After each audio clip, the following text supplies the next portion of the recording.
20 लाख लाडली बहनों को तीसरे चरण में जोड़ा जाएगा। हमारी बहनों को सच में 1250 से 1500 होने की बधाई देता हूं, अभिनंदन करता हूं। जोरदार ताली बजा करके अपने आप का अभिनंदन करें। यही संकल्प लिया था कि बहनों की आर्थिक स्थिति मजबूत करते हुए धीरे धीरे करके हम राशि बढ़ाते जाएंगे। ये बहनें ही जानती है कि वाकई में इस राशि का क्या महत्व, क्या हो सकता है। लेकिन राशि के अलावा आज एक साथ 2-3 कार्यक्रम यहां हुए, उन कार्यक्रमों पे बात करूंगा अभी बाद में, लेकिन पहले तो लाडली बहनों की बात होना चाहिए।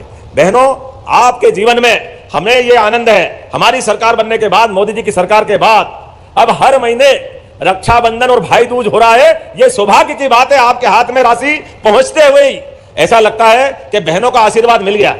हमारी तो होली भी हो गई जब आपके हाथ से जो फूलों की पखड़ियां आई, तो क्या होली ना क्या दिवाली, एक साथ आनंद आ गया। जोरदार अभिनंदन इस माध्यम से भी। कितने प्यार भरे अंदाज से हमारे फग्गन सिंह जी भी आ गए, माननीय सांसद और पूर्व मंत्री। जोरदार अभिनंदन फग्गन सिंह जी के लिए भी, माननीय फग्गन सिंह कुलस्ते जी। जब मैं आपसे बात कर रहा हूं तो वाकई सच में नारी सशक्तिकरण को लेकर हमारी सरकार एक तरफ अपने इस कमिटमेंट के आधार पर जो हमने कहा वो किया। 1,26,35,000 से ज्यादा बहनें, कांग्रेसी सुन ले कान खोल करके, जब हमने कहा था कि हाँ भाई दूज से हम 250 रुपए बढ़ाएंगे, वो हाय रे हाय रे हाय रे छाती ठोक रहे थे। ऐसा लग रहा था कि जैसे उनकी नानी जा रही हो।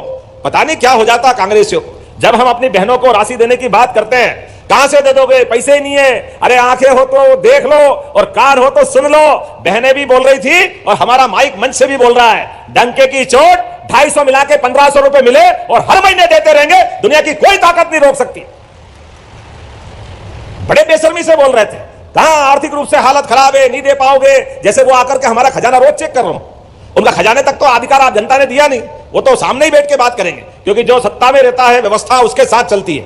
और हमने जो कमिटमेंट किया कि जिसके आधार पर हमारी सरकार को आशीर्वाद मिला, हम लगातार उस दिशा में चल रहे हैं। हमारी बहनों का तो रूप हमारे यहां मां सरस्वती, मां लक्ष्मी और मौका पड़े तो रणचंडी मां दुर्गा का स्वरूप माताएं बहनें होती है। इन तीनों बहनों को प्रणाम करता हूं जिनके माध्यम से।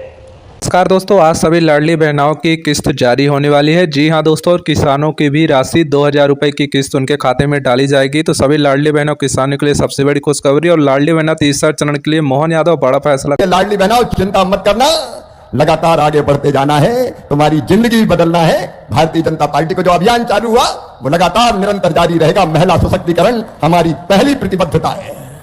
लाडली बहनाएं भी बैठी है, लेकिन मैं मुख्यमंत्री जी आपको धन्यवाद देता हूं। लाडली बहना चल रही है और हर एक वचन को पूरा करने की दिशा में आप आगे बढ़ रहे हैं। और जब मैंने कहा था उस समय के 1,500, 1,250, 1,500 और बढ़ते बढ़ते 3,000 तक पहुंचेगा, तो 1,500 तक पहुंचा दिया है। मैं हृदय से धन्यवाद देता हूं। जो कहते हैं वो हम करते हैं। ताली बजा के करो भाई, जो हम कहते हैं वो करते हैं। प्रधानमंत्री श्रीमान नरेंद्र मोदी जी के नेतृत्व में हो रहा है और यहां मोहन यादव कर रहे हैं, वो सचमुच में अद्भुत और अभूतपूर्व है। और इसलिए क्यों बहनों की आंखों में आंसू रहे, क्यों 1,000-2,000 रुपए के लिए तरसे, क्यों किसी के सामने हाथ फैलाए। बहनों को भी तो जीने का हक और मुस्कुराने का अधिकार है। भगवान ने धरती के संसाधन औरत के लिए भी बनाए, औरतों के लिए भी बनाए, केवल पुरुषों का अधिकार नहीं है। महिला सशक्तिकरण ये हमारी प्रतिबद्धता है और मुख्यमंत्री मोहन यादव जी के नेतृत्व में बखूबी वो काम हो रहा है। और अब केवल इतना ही बहनों, इतना ही नहीं, हर दीदी लखपति दीदी बनेगी। लखपति दीदी ये मैं ऐसे नहीं कह रहा हूं। पहले कई बहनों ने सुना कि हर महीना पैसा मिलेगा, तो उसको भरोसा ही नहीं हुआ, उन्हें फार्म ही नहीं भरा।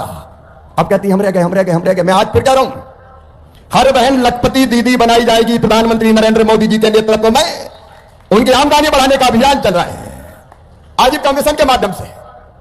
और बहनों, तुम्हारे आशीर्वाद से प्रधानमंत्री जी ने वो विभाग मुझे ही दिया है, ग्रामीण विकास विभाग, जिसमें स्वयं सहायता समूह और आजीविका मिशन है। और मुख्यमंत्री जी ने ठीक सोचा है, जो अच्छा काम करने वाले स्वयं सहायता समूह है, अब वो केवल बड़ी पापड़ अचार और बकरी पालन मुर्गी पालन तक सीमित नहीं रहेंगे। वो छोटे छोटे उद्योग डालने का काम करेंगे। उसमें भारत सरकार पूरा सहयोग करेगी, कोई कसर नहीं छोड़ेगी। बहनों का सशक्तिकरण निरंतर आगे बढ़ेगा। लाडली लक्ष्मी भी चल रही है, लाडली बहना भी चल रही है, मुख्यमंत्री कन्यादान भी चल रही है। आज और योजनाएं बनती जाएगी। बासोदा के गरीब बहनों और भाइयों, हर एक का घर बनाना प्रधानमंत्री जी का सपना है। अद्भुत प्रधानमंत्री नरेंद्र मोदी जी, भारत को भगवान का वरदान है। तो वे घर में जब भारतीय जनता पार्टी की सरकार आई तो विकास का एक नया अध्याय यहां प्रारंभ हुआ।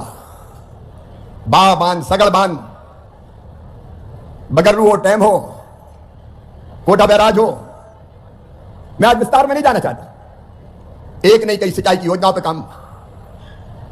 बासोदा में अस्पताल बनके तैयार है, कृषि महाविद्यालय यहां खोला गया, और सीएम राइज स्कूल की भी शानदार भवन बनके लगभग तैयार है बच्चों के लिए। सड़कों का जाल हो, चाहे बाकी व्यवस्थाएं, आज उनको गिनाने का वक्त नहीं है, क्योंकि मुख्यमंत्री जी के कार्यक्रम आगे भी है, और मैंने उनका कार्यक्रम थोड़ा बदलवाया। पहले शाम के टाइम आने वाले थे, मैं इनका सवेरा हो तो बासोदा में हो, और जो पहले यह कार्यक्रम किया गया है, अनेकों सौगातें पहले भाजपा ही ने दिए, और आगे जो मेरे मन में सपना और संकल्प है, प्रधानमंत्री जी ने मुझे कृषि और ग्रामीण विकास का जिम्मा सौंपा है। बासोदा के बहनों और भाइयों, मुख्यमंत्री जी के साथ, क्योंकि राज्य सरकार के सहयोग के बिना काम नहीं हो सकते, आज हमारी हेलीकॉप्टर में भी कृषि रोड मैप के लिए चर्चा हुई है। और बासोदा, विदिशा, रायसेन, ये सब जिले ऐसे हैं जो अद्भुत खेती के लिए जाने जाते हैं। यहां का मेहनती किसान, यहां की उर्वरा भूमि अगर और ठीक से प्लान बन जाए तो चमत्कार कर सकती है। पंजाब, हरियाणा को मात देने की क्षमता हमारी धरती मां में है। और एक कृषि रोड मैप विदिशा को मैं आइडियल जना बनाना चाहता हूं खेती में, और मध्य प्रदेश के लिए भी कसर नहीं छोड़ेंगे, देश के लिए भी काम कर रहे हैं। और इसलिए कृषि का रोड मैप जिसमें बागवानी भी होगी, हार्टिकल्चर, जिसमें इंटीग्रेटेड फार्मिंग की हमारी कल्पना है। खेती के छोटे छोटे आकार है, जोत के आकार हमारे। कई किसान छोटे हैं, लघु हैं, सीमांत हैं, उनको अगर फायदे की खेती करना है तो खेती के साथ दूसरे धंधों से भी जोड़ना पड़ेगा। विदिशा जिले में चाहे उन्नत बीज हो, चाहे यंत्रीकरण, और चाहे सूक्ष्म सिंचाई की योजना, भारत सरकार के पास योजना तैयार है। मुख्यमंत्री जी का सहयोग मिलेगा तो हम इसको आइडियल जिला बनाएंगे। योजनाओं से जुड़ी जानकारी के लिए चैनल को सब्सक्राइब करें ताकि नई योजना सबसे पहले आपके फोन में जरूर पहुंचे। हमारा चाहे सागर जिला हो, जहां जाने वाले हैं, भावी कृषि यंत्र खुरई के प्रसिद्ध है। बासोदा में भी बन रहा है, विदिशा में भी बन रहा है। तो कृषि यंत्रीकरण की दृष्टि से हम इस औद्योगिक क्षेत्र में नया चमत्कार कर सकते हैं। हरि सिंह जी यहां खड़े हैं, वो सोच रहे हैं कुछ रह नहीं जाए, लेकिन सबसे पहली चीज हमारी यही है कि भारत सरकार की प्रधानमंत्री सूक्ष्म सिंचाई योजना का लाभ भारत सरकार देगी आपके सहयोग से। लेकिन यहां बाकी सिंचाई की योजनाओं पर तो काम चला है, यहां की जनता जानती है। लेकिन दो प्रमुख सिंचाई की योजनाएं, चौरावर बृहद सिंचाई परियोजना और पिपरिया मध्यम सिंचाई परियोजना अगर स्वीकृत हो जाए तो यहां की तस्वीर भी बदल जाए और किसानों की तकदीर भी बदल जाए। और भावना की तो विदिशा में आप घोषणा कर चुके हैं, हरि सिंह जी इसलिए खड़े हैं कि एक बार और याद दिला दें। तो खेती के क्षेत्र में क्योंकि पानी चाहिए, तो जब पानी की बात आती तो एक बात और मेरे दिमाग में आ रही है।